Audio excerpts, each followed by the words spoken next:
Let's talk about lighting your levels. Now, when you're creating lights for your levels with UDK, there's a couple of things you need to keep in mind. The first and foremost is that UDK makes use of the light mass system, and light mass is used to calculate realistic static lighting, such as bounce light. So light can come out of a light source, it can hit the ground, bounce off a wall, come back and hit other objects. It keeps you from having to create a lot of light actors to simulate the effect of ambient lighting in your level, and in effect, it makes the overall lighting process of your levels much, much easier. Now, there are some required objects to use light mass. First off, you should generally have a light mass inclusion volume, which in this really simple level that I've set up, I already have one. I'm going to get the builder brush out of the way so we can see it.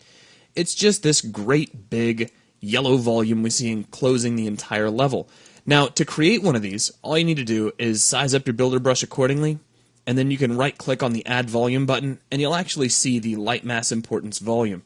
What this does is this focuses light masses calculations into this area, which will speed up your lighting process extremely. Now, if you have a complicated level that goes through a lot of different areas, you can just have several of these volumes outlining all of the areas of your level to make sure that light mass knows where to build lighting.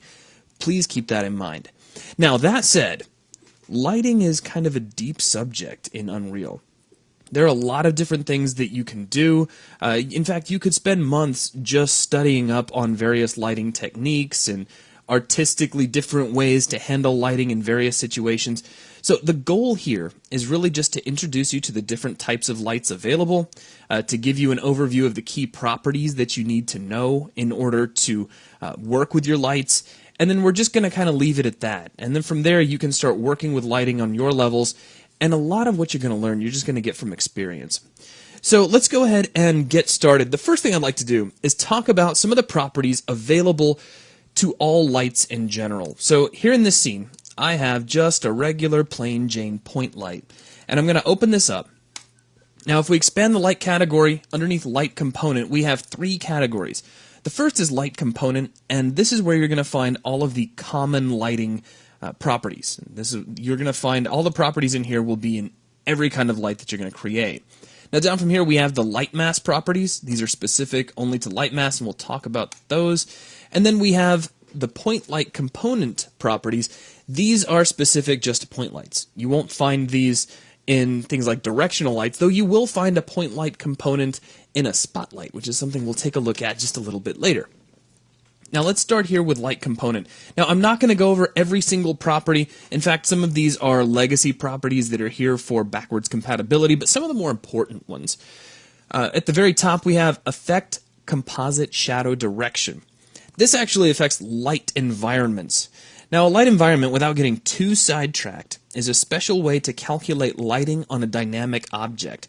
Rather than actually take in dynamic light from all the lights in your scene, it simulates the dynamic lighting by using a spherical harmonic light, which is kind of like a light that changes. It's like a sphere of light blasting in on the target that changes depending on the lights that it sees all around the scene, and then a directional light coming up from underneath to simulate bounced light. Now, those are activated by default whenever you create a dynamic object. For instance, just to kind of show you what I'm talking about, if we come over to the content browser, let me grab any static mesh. I don't even really care which one, but all these look terrible, or at least not what I have in mind. So, this guy, here we go. So just any static mesh. Let's grab this funny little block right here. I'm going to close that and add this to the level, not as a static mesh. I've got to click load static mesh before I can use it. But we're actually going to add it as an interp actor. So an interp actor is a dynamic object which we could set up, say, with Matinee or Kismet to move around the scene. And if we take a look at his properties, look under dynamic SM actor, and you see a light environment category. And this is where you can control your light environment. And again, that's just a system that allows the dynamic actor to account for all of the light sources in a level and create a simplified lighting result without having to resort to dynamic lights. It's really just a performance booster. So with all of that said, let's go back over here to our light and open up its properties. Affect Composite Shadow Direction will just affect the direction of the single shadow created by a light environment. So if you have multiple lights affecting an object, if that object is being lit by a light environment, you'll only see one shadow, which does help boost performance. Now down from here, that was kind of wordy, wasn't it? Now down from here, we've got brightness. This does exactly what you think it does. This makes the light brighter or darker. Epic recommends that you don't go over a value of 16, though you can really go as high as you want. We can set it to 10, and we get a really, really washed out, super bright light, or we can set it all the way down to 0.2. Now, I do want to throw this out there. This property, like many that you'll find inside the properties window, has a slider attached to it. So we could set this to a value, and you see in the background we've kind of got this bar. You can click and drag on this and set the value manually. Just keep in mind that as you do that, you're filling up the undo queue. So as you tap undo, and I'm hitting Control Z right now, we only get like 1 or 2 movements along, every time we're sliding this, we're changing by these little tiny values, and we're just pumping up that undo queue. So undoing something like this is a little bit tricky. Please keep that in mind. Now moving down from here, we have some shadow controls. We can decide whether or not we're even going to cast a composite shadow. And what that is if we're using a light environment, that's whether or not we're going to cast a shadow into it. You can decide whether or not you want to cast dynamic shadows. This is if you have a mover or a dynamic object, whether or not this light would cast moving shadows along with it. You can override all shadow casting by just switching it off here. Just switch off cast shadows, or would you like to cast static shadows? Now this is on by default, and this is how you get the static shadowing around your level. We have the enabled checkbox. This turns the light on and off.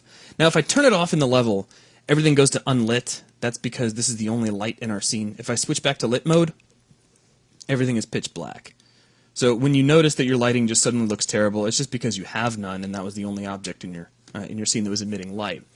Now, force dynamic light can help you out in situations where you need stencil dynamic shadows, or you need to light a dynamic object. You can switch that on here. Now, moving down through the properties, we're going to jump over to light color.